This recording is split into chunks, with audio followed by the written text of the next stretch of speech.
જિંદગીમાં બધુંય ભૂલજો પણ મા બાપને ભૂલતા નહીં. એ અસલ ધર્મ છે. એને ભૂલ્યા તો જિંદગી હારી ગયા. હવે એક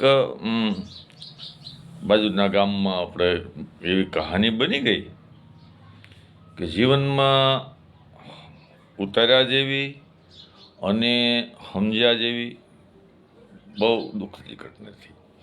એક ભાઈને 60 વીઘા જમીન અને બે દીકરાને થોડી થોડી જમીન આપી, 15 વીઘા અને 30 વીઘા પોતાના ખાતે રાખી. હવે એ જીવન હાલતો હતો ને એમાં પછી બાબાને બુઢાશ્રમમાં મૂકી આવ્યા.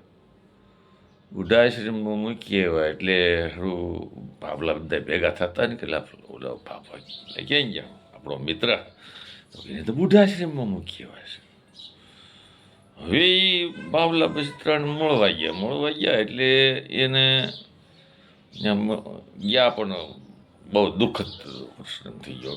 બાબાના આંખીમાંથી સોધારા આહોડા વ્યાગા હતા અને અનાજ પીરસાય પણ ગળે નહોતો ઉતરતો. બાળકો બધા સાંભળે ને પછી બેહાર્યા, થોડોક નાસ્તો લેતા ગયા હતા કે નાસ્તો થોડોક કરાવ્યો ના. હવે ભાભલા છે ને અને એનું જીવન બધી કહાની જાણી અને પછી બાપા બહુ હોશિયાર હોય પછી મળીને હાલતા છે. પછી માથાભારી માણસને તૈયાર કર્યો ને એટલે એ ભાઈને તરત જમીનનો ઘરાક થવાનું છે, ખોટું સેવાનું કામ ગયો હતો. અને ડેલી કોઈ ઘેરે તો કે ના વાડીએ ગયા ના. તો કે તમારો વડલાવાડી ક્યાં આવી? કે તો કે શું કામ છે? કે તો મારા એ જમીન રાખવાની છે તો વાતચીત હાલે છે બાપાજી. એ ભાઈ વીટોળો ઉપડ્યો કે ખામી નહીં. સવાર થયું ને તો બાબા ગામની અંદર આવી ગયા, નાસ્તા પાણી કરીને બજારે નીકળ્યા.